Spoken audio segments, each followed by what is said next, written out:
The name Julian Thorne burned in my mind, a brand of betrayal.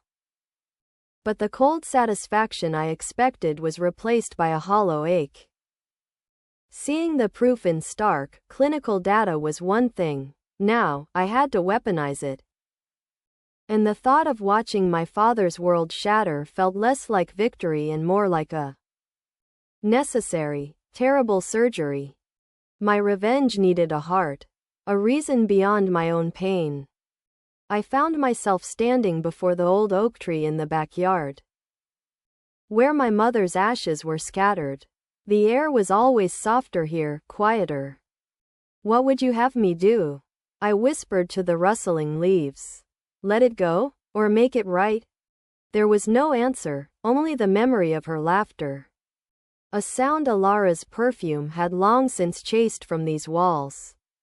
The hollowness in my chest solidified into a grim resolve. I would do this, not for the anger, but for the memory of that laughter. I became a ghost in my father's company. My presence as quiet and unnoticed as the security updates I ran on the network server. I didn't just look for financial trails, I looked for him. For the man Julian was behind the polished suits and the firm handshakes. I found fragments. A hefty, automatic monthly donation to a hospice care facility, made under a different name.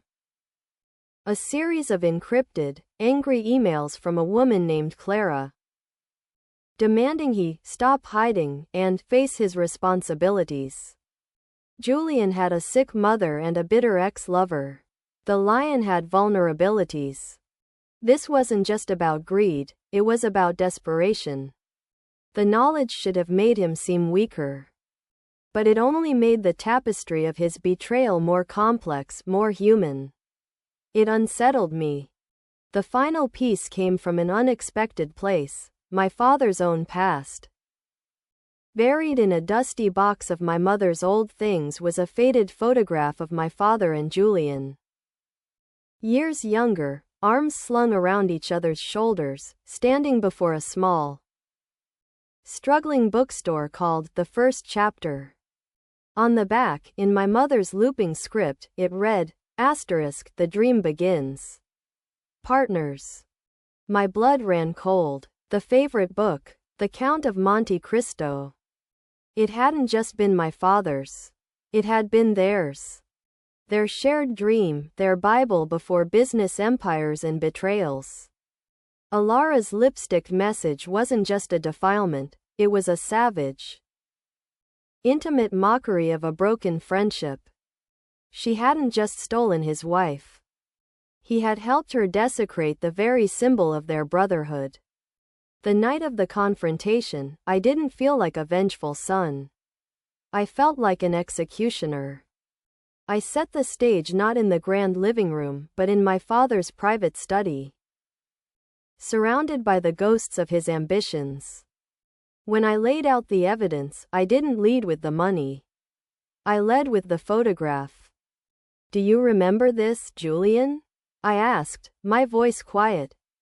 He stared at the faded image, and for a fleeting moment, the arrogant mask slipped, revealing a profound, shocking weariness.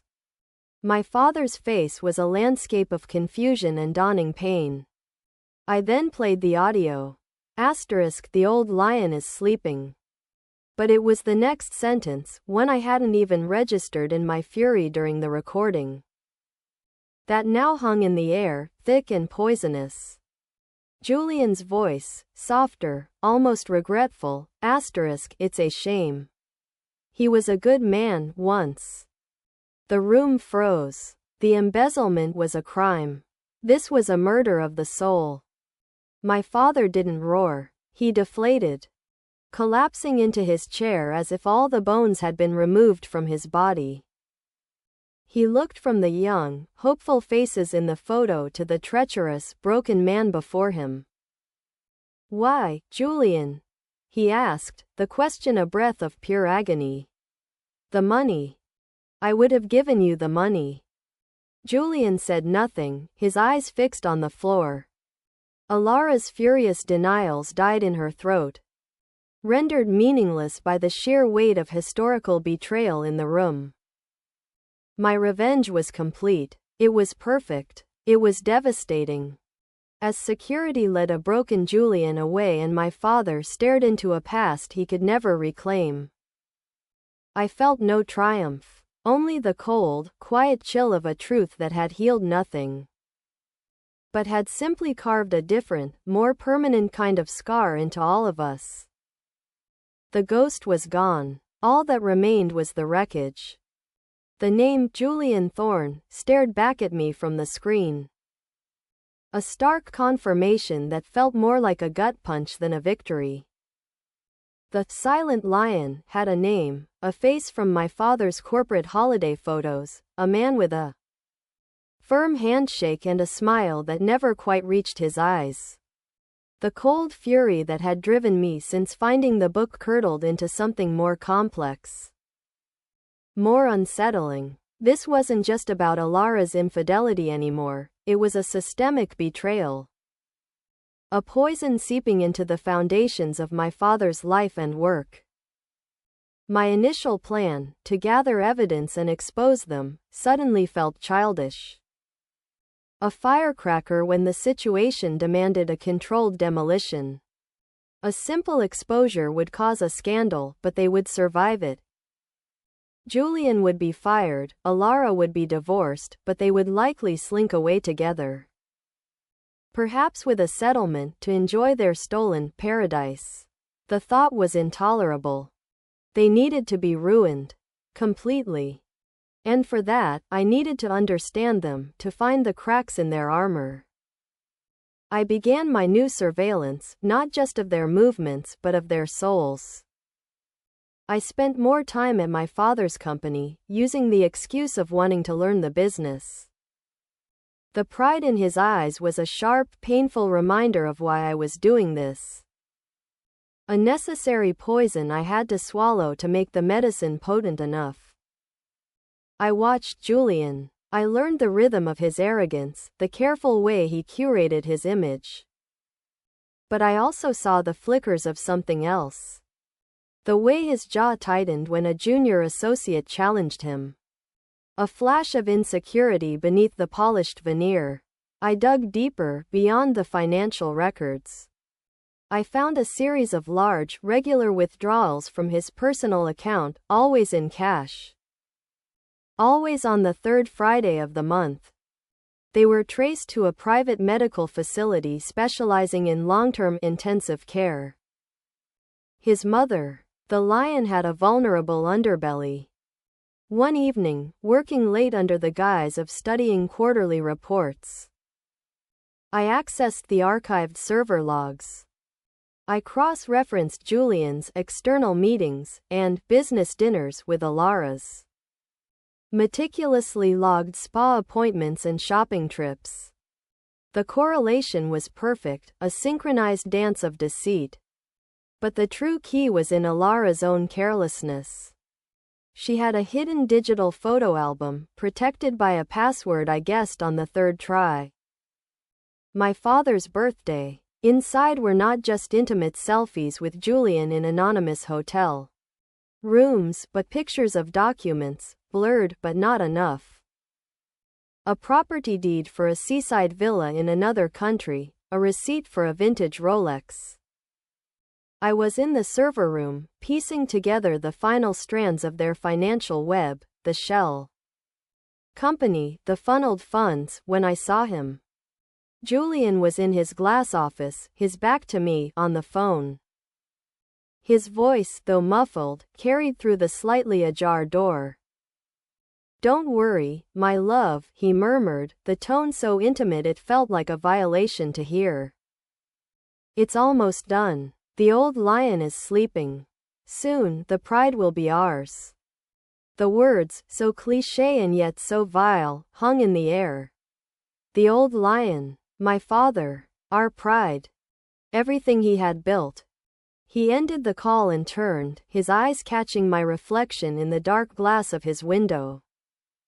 For a single, suspended moment, our gazes locked in that ghostly pain. His smile vanished, replaced by a stark primal alarm before his professional mask slammed back into place.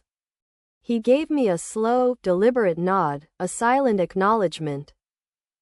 I nodded back, my face an unreadable slate.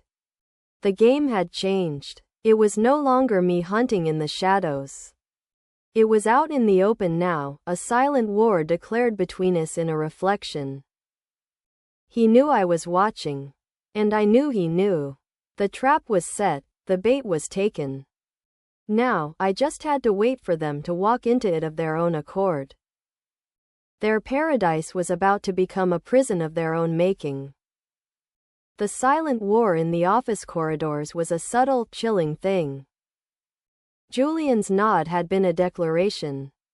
Now, every polite smile he gave my father in a meeting felt like a lie performed for my benefit. Every time Alara patted my hand and asked, with saccharine concern, if I was feeling all right, I saw the calculation in her eyes. They were on guard, but they were also arrogant. They thought I was a boy playing a man's game.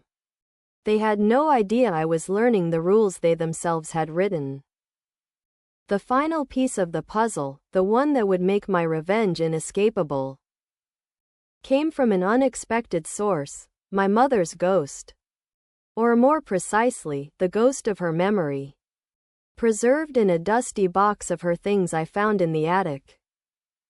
Beneath a stack of her old poetry books was a slim, leather-bound journal.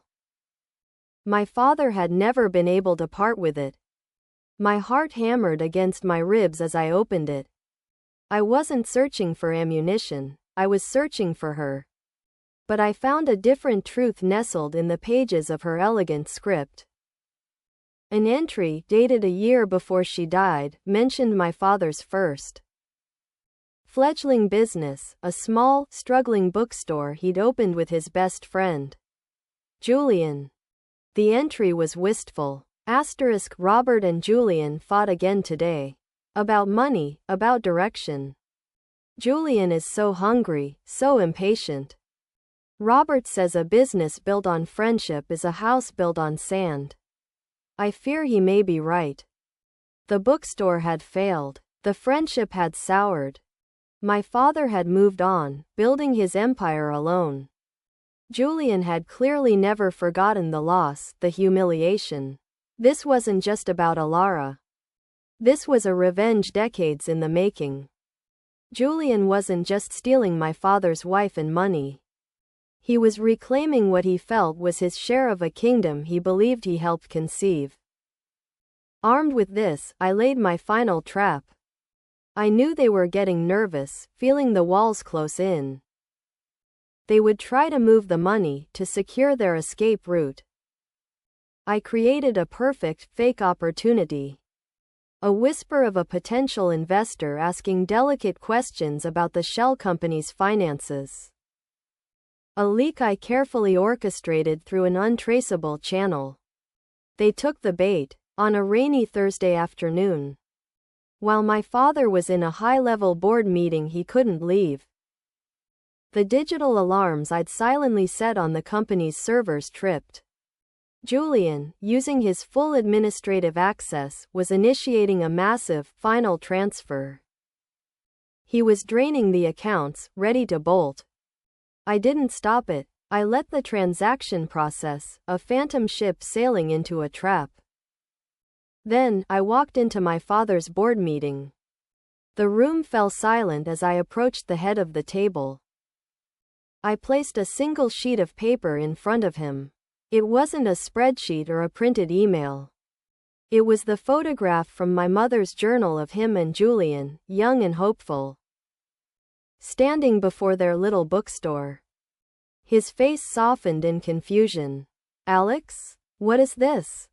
"Look at the screen, Dad," I said quietly, my voice cutting through the tense silence. I had patched my laptop to the main conference room display. With a few clicks, I brought up the live transaction log. The embezzlement laid bare for every executive to see. Then, I played the audio. "The old lion is sleeping. Soon, the pride will be ours." The room erupted in gasps. My father's face went from confusion to shock, and then to a devastation so profound it was a physical thing to witness.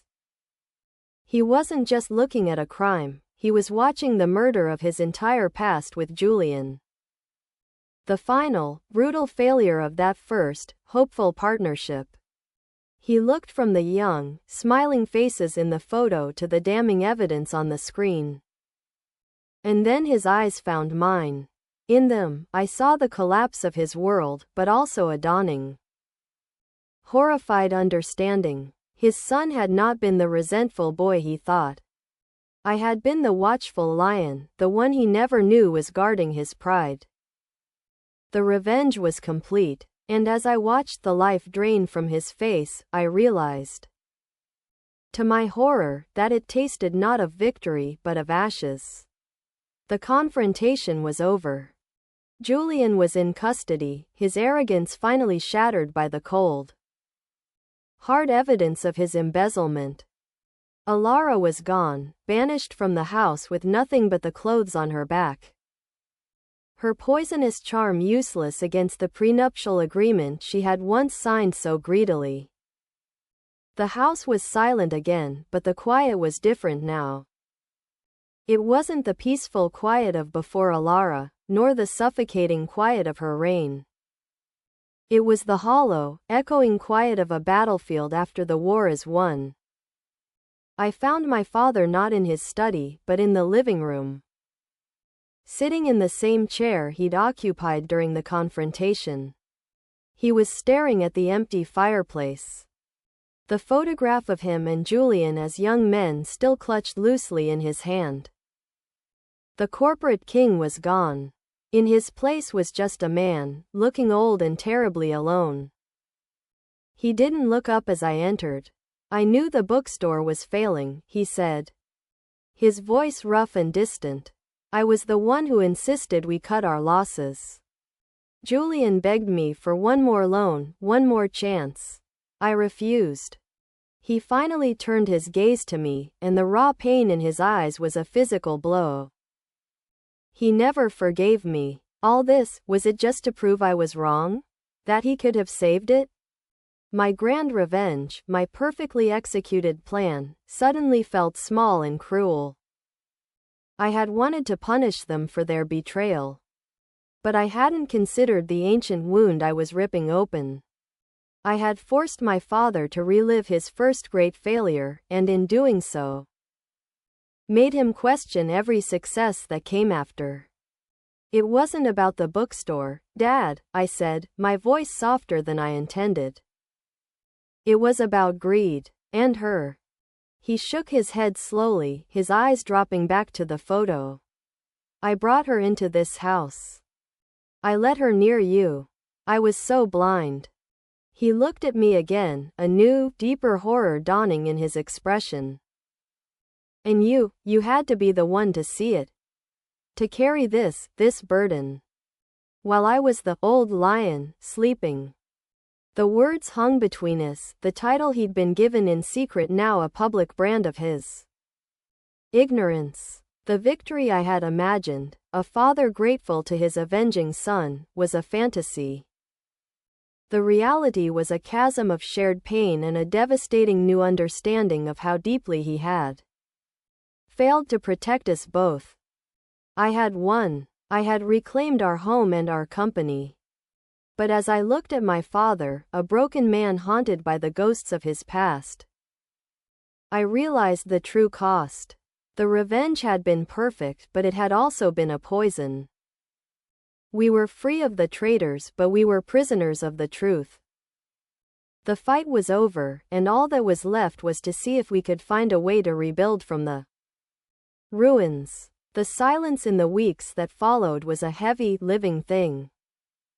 We were two ghosts navigating the ruins of our own home. The lawyers handled the clean, clinical parts, the divorce, the criminal charges against Julian. But there was no lawyer for the silence between a father and a son. For the way we both flinched when the doorbell rang. I found him one evening in his study, not at his desk but in the worn armchair by the window. The leather copy of The Count of Monte Cristo open on his lap. He wasn't reading it. His fingers were just tracing the cover, over and over. He would have loved this, you know, he said, his voice startling in the quiet. I didn't need to ask who. The irony. His favorite story of revenge, and you lived it. He finally looked at me, his eyes clear but infinitely weary. Edmond Dantes got his revenge. But he lost everything else in the process. He became the Count, but he could never be Edmond again. I stood in the doorway, the truth of his words settling deep in my bones. I had gotten my revenge. I had been cold and clever and victorious. And in doing so, I had forged myself into a weapon, and in the process, I had shattered the man who made me. I'm sorry, I said. The words were inadequate, but they were all I had. He closed the book with a soft, final thud. Don't be, he said, his voice gaining a sliver of its old strength. You were the lion I failed to be. You protected our pride. He placed the book on the small table beside him, as if laying a ghost to rest. The question is, what do we do now? The Count of Monte Cristo had his heyday to offer him a future. What do we have? He stood up and walked towards me, stopping not as a king to his subject, nor a father to a child, but as one tired man to another.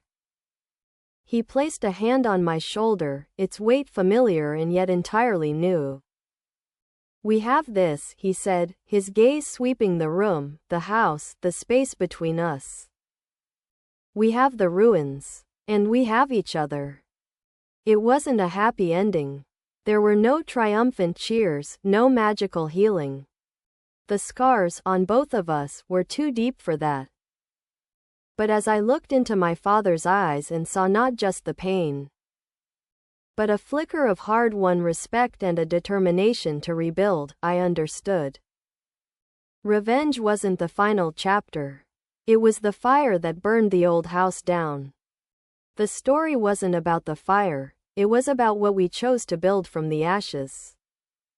My father reached out, and for the first time since I'd found that damned book, I took his hand. The war was over. The long, slow work of peace was finally beginning.